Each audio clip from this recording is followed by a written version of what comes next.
Hello there, this is Jack Marshall here from the London Contemporary School of Piano. Going to be doing another blues one today, more specifically some Boogie Woogie piano and covering some classic Boogie Woogie piano riffs for you to learn. If you like this video, then please do feel free to check out the rest of this channel, as well as heading on over to our website at contemporaryschoolofpiano.com. So let's get into it and start learning some classic Boogie Woogie piano riffs. So we're going to be covering one of the first patterns I ever learned actually when I first started playing this stuff. It's really simple. The coordination is quite straightforward. So let me just break down what each hand does. So we'll be doing this one in C today, and the left hand is super easy. It's one that you've more than likely heard before. We're basically just spelling out a seventh shape. And the notes we have here, if we're in C in the left hand, we're going C, E, G. So there's the triad. Then we go up to the A and the B flat. So in numbers, we're going for the first, third, fifth, sixth and seventh note. And we're just spelling that up and down. So when we go up, we come back down. Yeah, really common left hand that you hear in this sort of playing.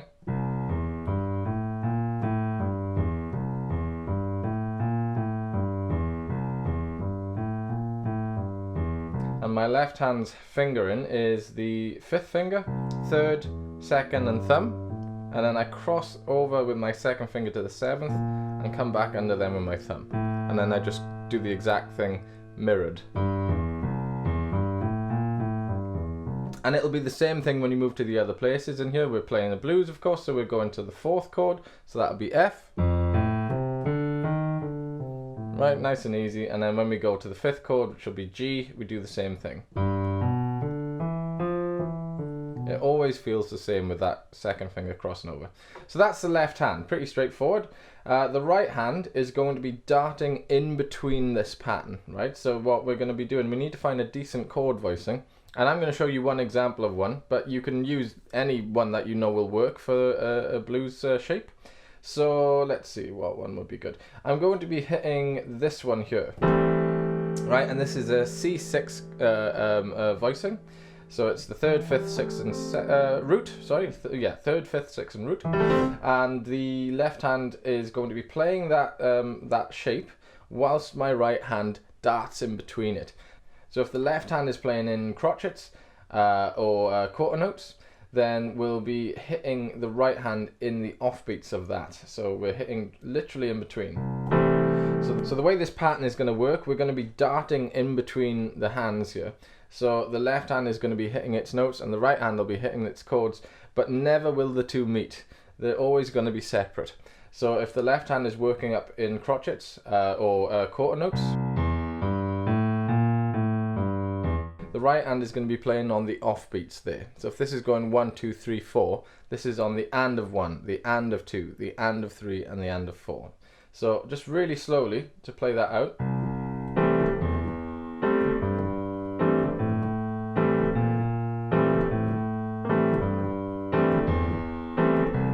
Physically this is quite straightforward, and once you do the work in one place, it's not that hard to move it to another place and do it in that other key.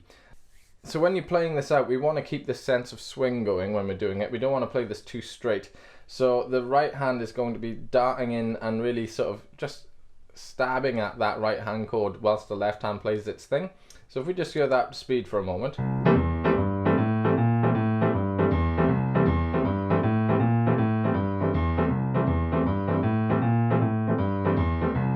You see, so it's quite, it's moving like very briskly off in that right hand. It's like a stabbing motion just in between it. So we really want to get that sense of swing. We don't want this.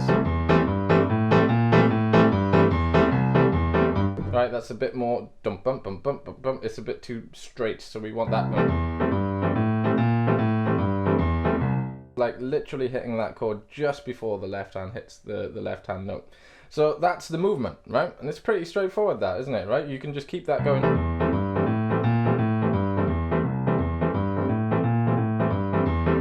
Right, and then I'm going to show you how to move to the other places. So when we move to F, I'm a big fan of just keeping the movements really economical in the right hand. So I don't want to be leaping around. That was one of my biggest criticisms from any teachers I had, was if I'd move to a different chord, I'd be here, and then I'd like move to here, then I'd move back to here, then maybe up to here. And I'm doing this thing where I'm just basically washing the keys. So we want to just kind of keep it like slotting and pivoting to a decent shape. So there's a few different shapes you can actually play from here, but maybe the easiest one is just to move one note from this chord and drop the thumb from E to an E flat. Right, and now we get this really nice F chord, right, because it has the G in it. And you would just, when you move to the fourth chord, you would drop your thumb down to that. So this gives us the dominant seventh of F there. So when we're moving through this, and I'll do this slowly.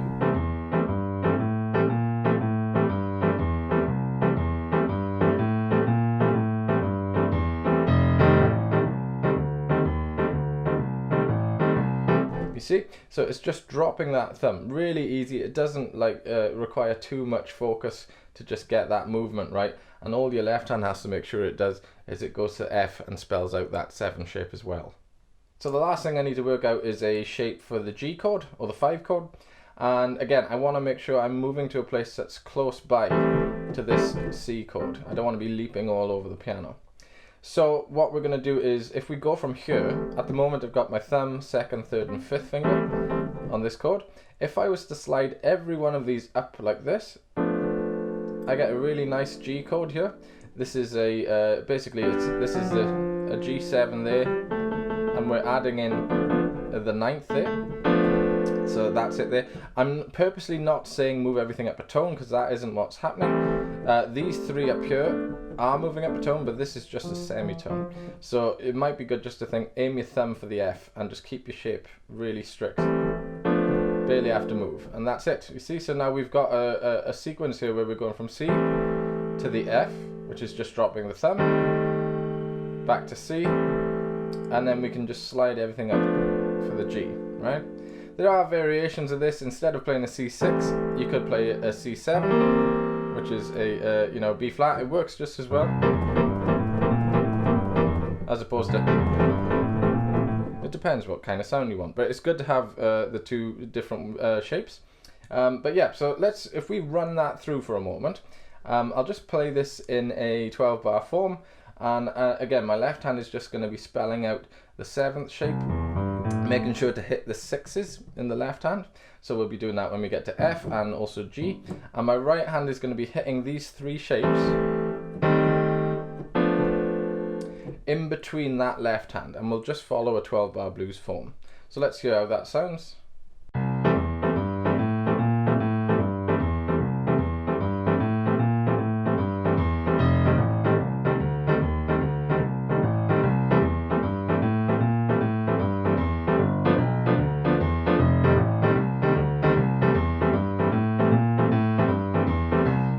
And that's it. And you noticed when I got to the last 4 bars, I had to break my pattern a little bit, because we only have 1 bar to play those chords at the end. So when we get to G, I didn't have enough time to go to the 7th there, because we needed to go to F quickly. So just bear that in mind. This shape here, where you're working up and down the 7th chord, that's a 2 bar pattern in your left hand. 1 bar is literally the first 4 notes, and then the 2nd bar is the next 4 notes.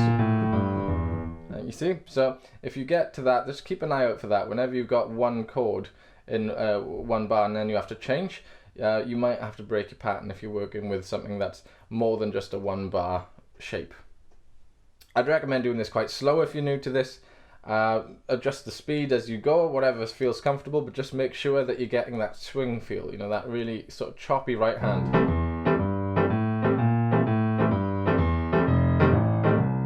You know, you really want to feel like that's stabbing in the right hand there, and eventually, you know, you can really bring up the speed.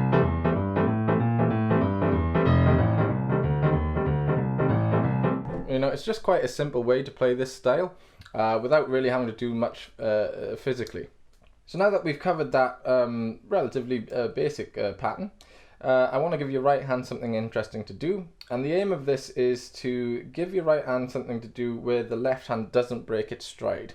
I'm sure many of you are aware of this thing where whenever your right hand tries to do something interesting, your left hand likes to try and follow along as well. So this is to promote that tunnel vision between your hands a little bit here, so you can keep this consistent without this hand interrupting it. It's a little bit tricky when you first begin, but I'll just break this down and we'll see how we go. So the right hand pattern I want to show you is where we're going to start with a triad, and then you're going to take the top two notes and move them up, and then you're going to take the top two notes again and move them up again. And we're going to be hitting that dominant seventh. One thing that's really easy to do and make a mistake of here is people hit the B natural, and it just sounds a little weird. So this is kind of reminiscent of the blues scale, where you're moving this through, and you're making sure that B natural is flattened there, right? So.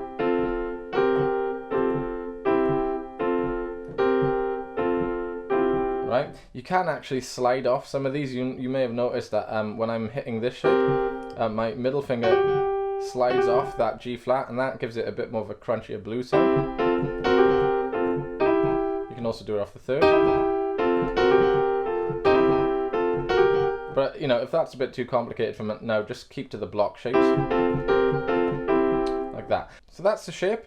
And the way we're going to actually play this with the left hand, the rhythm is going to sound like this.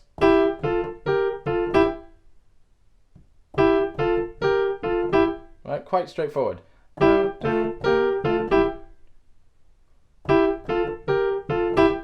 So this is more or less on the beat, right? It's going 1, 2, 3, 4, and then it's not the last one of this is actually hitting on the offbeat afterwards. So we're going 1, 2, 3, 4, and like that on the and of 4.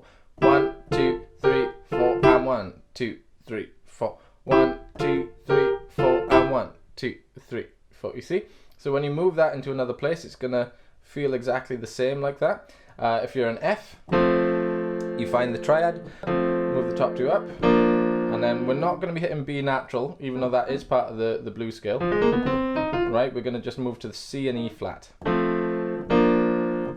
E flat, because it's the dominant seventh, don't play that major seventh.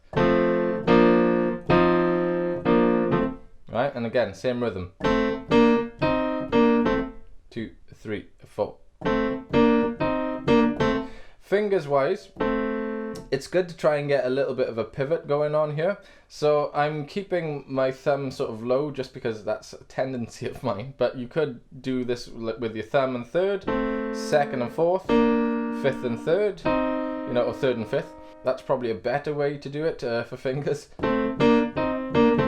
It just feels a little unnatural for me. But the only reason I don't put my thumb to start with is because I usually like to put something else in my thumb later on, but we won't worry about that for this video. But yeah, so you can either do it thumb and 3, 2 and 4, 3 and 5, or you can do it 2 and 4, 3 and 5, and then just move that up and do it like that. Whatever way you find more comfortable in this, that's probably the best way. And for G, this is actually really nice in G because it's just white notes the whole way through. You see, just again, 1, 2, 3, 4, and 1, 2, 3, 4, 1, 2, 3, 4, and 1, 2, 3, 4. So that's the shape, and that's the sort of rhythmic motif you're going to be using for it. Now, to put this with the left hand, let's break this down quite slowly. So bearing in mind that the right hand is playing mostly on the beat for this pattern, and then it's just hitting on the and of 4 as it finishes. 1, 2, 3, 4, and 1, 2, 3, 4. If we consider what the left hand is doing, left hand is playing on the beat as well. So if I just bring this together very slowly for you to see.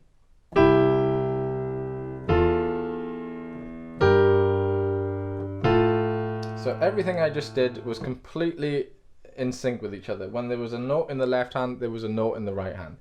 The only difference is when we finish, that's the one that's going to be in between. And the note it's going to be in between in the left hand is the A and the B flat. So very slowly.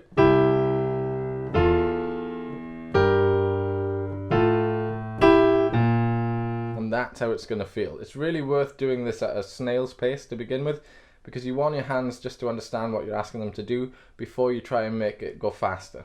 And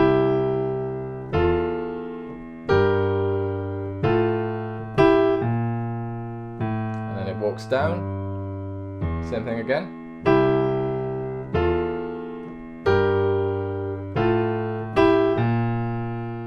You see? And you can try that in F.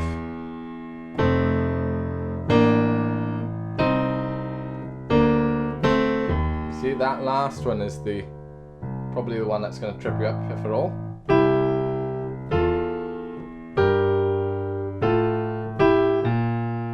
And now moving to the G.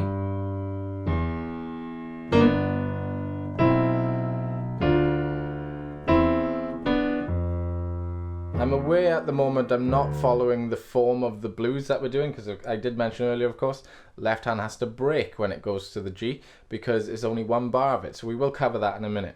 But let's just hear that a little bit more sped up. So if we just stay in C for now to keep it simple, right? So we're going to just try and build that speed up. So if we started around this sort of slow pace. 1, 2, and I would just get used to doing this in one place. As I said before, when you do it in one place, it's much easier to do it somewhere else.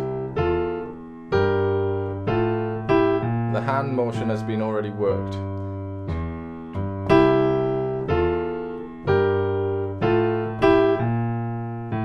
Bring up the speed a bit.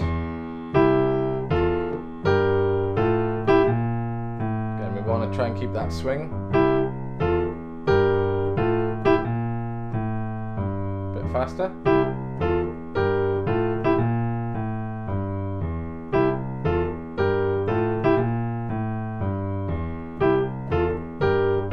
See? So you can really bring this up to, you know, that sort of thing, you know. I'm going to add a bit more to that later on, but that would be a good place to start. Let's just skip right away to get into G, because that is where it's going to be a bit more confusing. Again, where we spoke about having to break the pattern in the left hand, you're going to have to do that again for the right hand. Now, luckily, we don't have to actually change anything about the right hand and how it's played, because at the moment, when we play this riff, we're holding out for an entire four beats, right? So we do this 1, 2, 3, 4, and 1, 2, 3, 4. So that 4 beats where there's nothing being played in the right hand won't happen now when we move to G, because we have to move straight away to F. So I'm going to demonstrate this, and just to be clear, you have, from what I can gather, 2 options with this. At the moment we have a shape that's going 1, 2, 3, 4, and 1, 2, like that. So the and of 4 is there. Now, thinking about it, if you did do that hit on the and of 4, you have to move very quickly then to the next one, which might be a bit much for some of you watching this. So if you want, you can just get rid of that and of 4 for this particular part. So that would sound like this.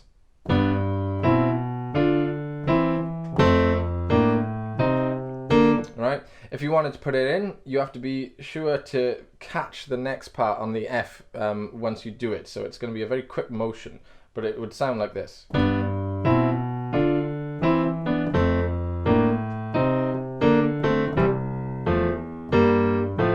You see? Because the and of 4 is being hit, and then you have to be right there for the next part of it, which is in F. So you have to go 1, 2, 3, 4, and 1, 2, 3, 4, and 1, 2, like that, you see?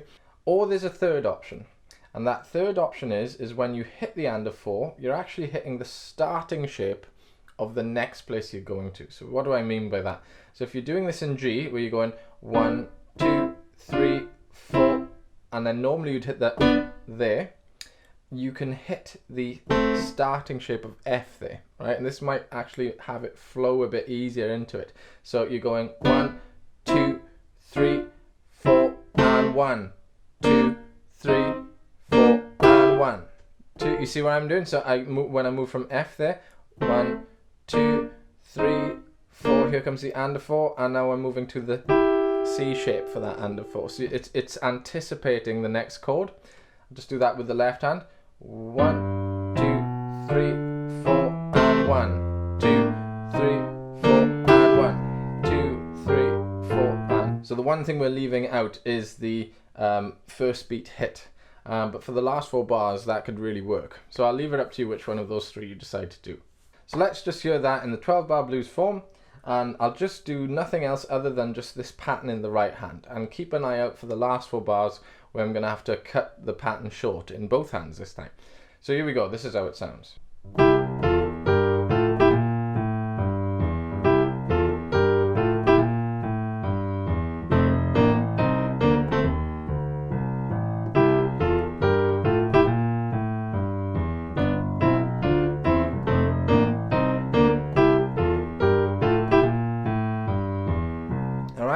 quite straightforward.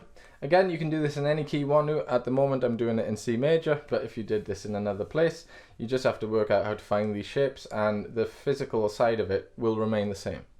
So at the moment I'm not loving that empty space that we have once we finish this riff, because of course when we play this we go 1, 2, 3, 4 and 1, 2, 3, 4. That whole 4 beats on the next bar there is completely empty. So what I want to do is reintroduce that pattern that we were doing in the right hand earlier, where we're darting in between. So there's a bit of a coordination game going on here, but just to very slowly demonstrate this, we'll hit the pattern, and then we're going to move straight away to playing in between that left hand walking bass line. Do it again.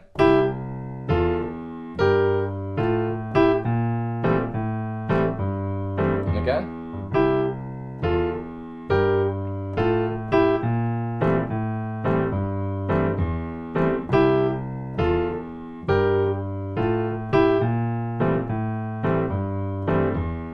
In the spirit of keeping things quite close and economical, we could take this shape down here, because of course our chord is here. So if I'm going to practice what I preach, we should probably keep this close to where we're going to be hitting this shape, so we don't have to leap around. So I'll just try doing that here instead.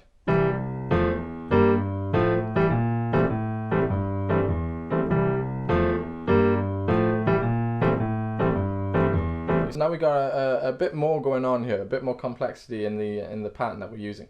This will work when we move to F. You see, just very slowly.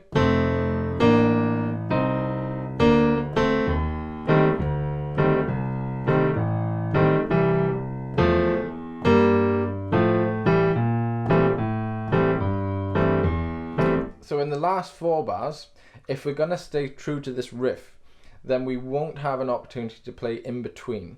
So we're going to just have to stay true to that riff as we play through G, F and C.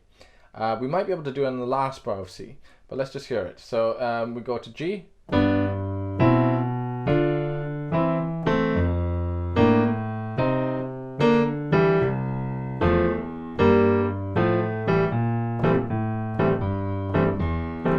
then we're done.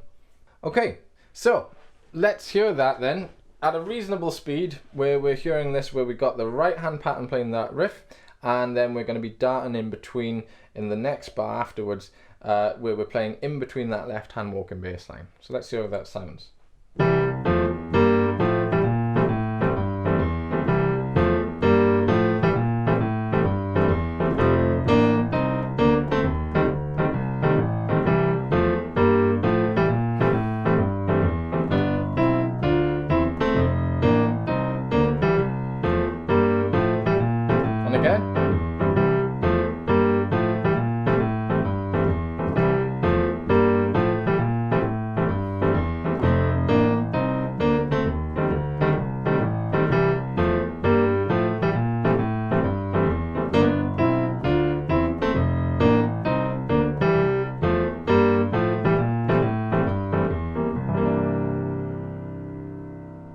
See, you got it. Great pattern. And again, when you really bring up the speed of this sort of style, it can sound really nice, you know, when you're moving that.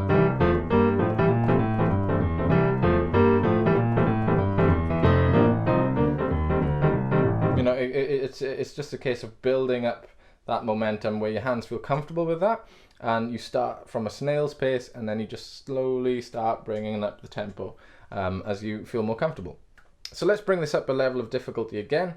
And what I'm about to show you, I think, really helps the sound where you feel like you've moved up a gear again. Physically, this is quite difficult, but let's try it. You're going to be playing this left-hand pattern, but you're going to do it in octaves now.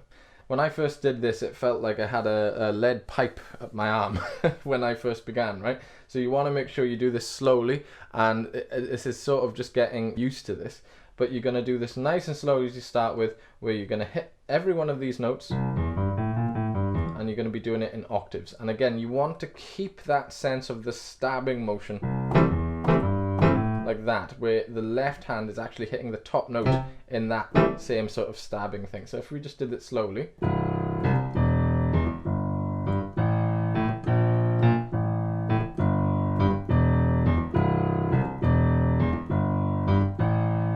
just like that. And you want to take it through the keys, move to F.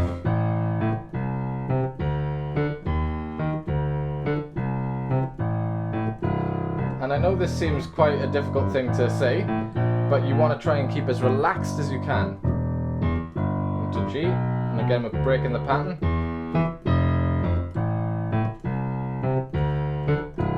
There's nothing you can do about that leap here. You're going to have to get used to leaping down.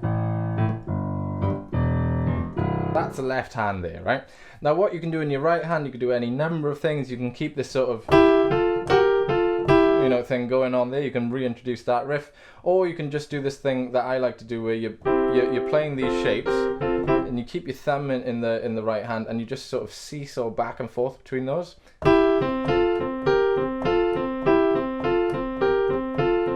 Again, it's a motion that you want to get used to. Quite straightforward, but when you try and do this with this quite busy left hand, it's pretty tricky when you're first doing it for the accuracy. But again, it can just give you a sense of you know, like, you know, we're moving to another place again.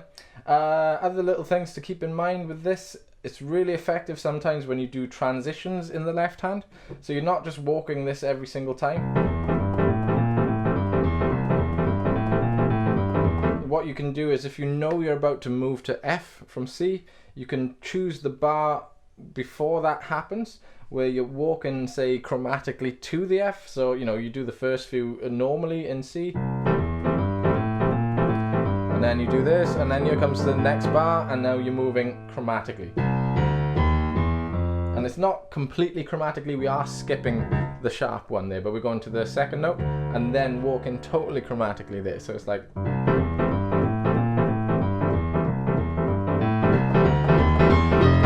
See that? It's a really common thing that you hear a lot in that style. But yeah, you know, it's just getting a few of those things. That you could do that to the G as well.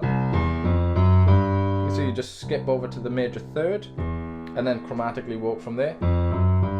Again, you just need to decide, where am I landing and how am I going to get there? That's usually a good question to ask. And you know, you could do it from below if you want, or from above rather. You just have to be a little creative with how you approach it. But those are good things to do. I really recommend, when you get that left hand going where it's in octaves, you take this so slowly if you're going to do anything with the right hand, if you're new to this.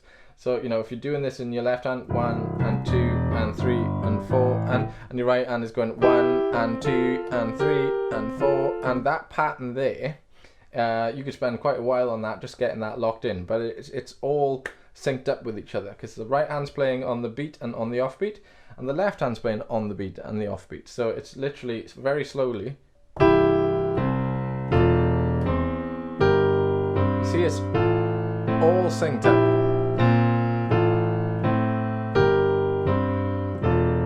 So when there's a note in the right hand, there's a note in the left hand. That's the rule there.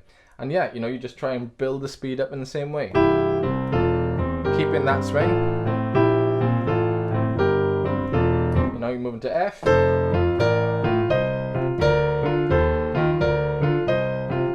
You can do variations. You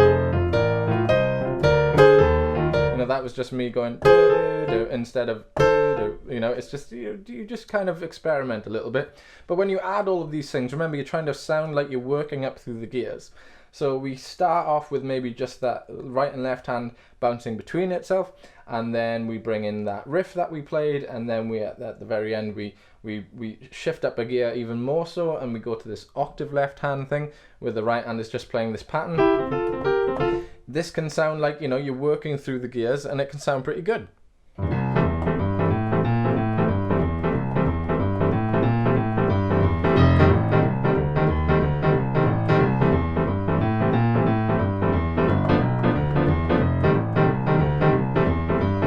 Bring in the riff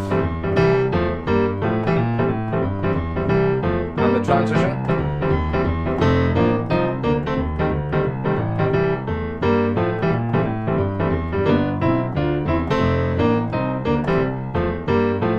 Left hand.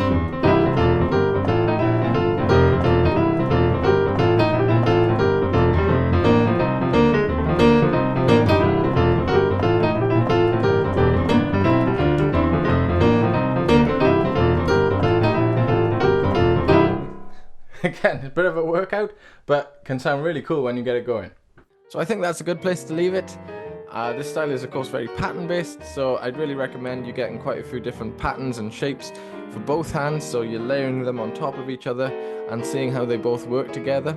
This is all about working through the gears, so be sure that, you know, every time you repeat that you're increasing the energy as you go through and just changing the patterns up to match that. Slow practice is really going to be your friend with this, so whatever pattern you're working on, just get it to quite a slow speed first so your hands understand what you want them to do, and then just work on ramping up the speed. As always, thank you very much for watching this video. If you enjoyed it, then do feel free to check out the rest of our channel. There's quite a few videos on there from both myself as well as other members of our team. And if you'd like some jazz coaching from me as well, then head on over to our website at contemporaryschoolofpiano.com and mention this video. We'll send you a free resource pack and we'll get you going from there. Thanks very much again for watching, and I will see you on the next one. Thank you.